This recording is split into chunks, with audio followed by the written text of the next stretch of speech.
So I posed a couple other questions for you guys this week, and one of them was, what are some examples of organized anarchy that you've seen in your organizations, as well as a question about, does organized anarchy explain policy dynamics in your nations? Given how international the forum is and the course is, I thought that would be kind of insightful, and maybe we would see some variation. And we did. So in particular, in terms of examples, it's always kind of, when I think of organized anarchy, I always think of meetings. But it turns out there are many contexts in which inconsistent preferences and the characteristics that I define in terms of organized anarchy can be present. It was neat to kind of hear about the range of them from you. Many of you mentioned meetings, brainstorming meetings, research and development departments, problematic situations where the problem is kind of unclear, perhaps. A lot of you talked about decentralized organizations, neighborhood meetings, team leader meetings, nonprofit board meetings, advertising agencies, a deacon's board in a church, condo association, homeowners association, company committees on numbering of parts, U.S. Senate hearings, committees about committees, parent-teacher associations, and voluntary organizations. So a lot of these, you notice they have something relatively consistent across them.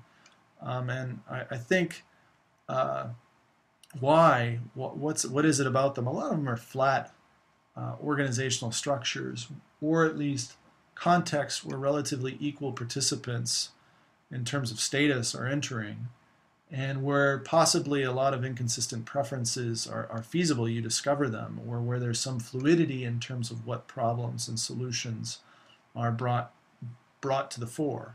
So they have some kind of, at least within the context, a degree of fluidity. Now, whether people can access those equally, probably not. I mean, even a homeowners association requires you to have a home that would allow you to be in that association. So when you start to think about it, they start to have certain kinds of similarities. And I know Sem did some of the hard work for me to ponder why academic senates may be in organized anarchies, and I recommend you read that post. Branco had a nice insight from his experiences on how being a pragmatist might help him with governmental regional organizations. So nice insights in terms of not only where you would see an organized anarchy, but how the readings and the lectures might be of use to you there. And then Daria had a neat experience in an advertising firm where I thought it was interesting that being an enthusiast probably would enamor you with that kind of populace, but that being a pragmatist trying to control it, or a reformer, might incite the wrath of your colleagues, particularly in a knowledge creation organization, or an artistic organization where exploration is more of the interest. Mind you, next week, week 5, we're doing organizational learning, where we cover kinds of learning where people try to explore new ideas by certain processes, and where organizations try to exploit the ideas they have so that they can make things more efficient. So I think you'll see some kind of consistency with that. Now, in terms of the other question about national differences and whether you felt that the Kingdon case in particular also applied in your nations, I think it was kind of an interesting discussion there. Maybe not as active as others, but I think it showed some insights that even in kind of, I mean, a lot of you mentioned democracies as being more of an organized anarchy because of the variety of problems and solutions and inconsistent preferences that could be voiced. I also think it has to do with access structures, that we see even greater fluidity in those contexts, but also less efficiency perhaps, because decisions may be more difficult, consensus is hard to kind of reach at times.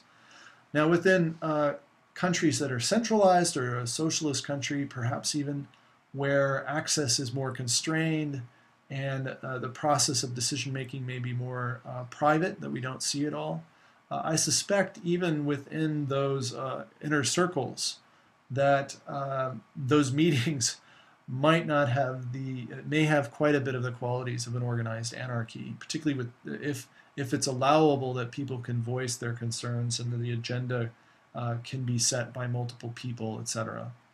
Although the case of someone wrote about India and mentioned corruption and whether that exists there, I haven't been, so I'm not 100% sure.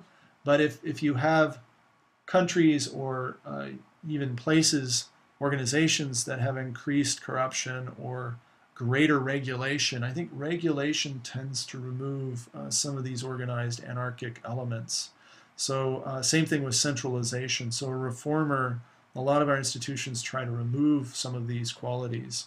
But I think in the end, I would perhaps prefer an organization that offers a variety of these kinds of or types of organized anarchies, or at least decision arenas, where some of them are quite anarchic, and then other moments where we do need to make a choice, we need to make a decision, and we need to make it more efficiently.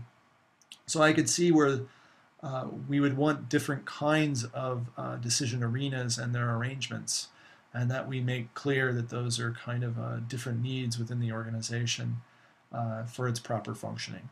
So even in general, I could argue that. And the final comment that I thought was very interesting about different nations was someone remarked on how comedians actually, where do problems come from in other nations, and is it the media? And someone mentioned comedians, and it really struck me that that's actually very true over the ages, and particularly across societies in many ways. I mean, even in ancient Greece, I remember reading about Aristophanes, and his plays were always a criticism of the Athenian government or what have you. And so it's always had a role of sorts. And in our society in the United States, we have people like Jon Stewart or whatever, those kinds of comedian political shows. And they tend to have some kind of relevance. I'm not 100% sure how, but they clearly seem to be affecting the problem and solution stream in some way. So I do believe that there are media that are kind of interesting transnationally and that are worth kind of thinking about in future cases.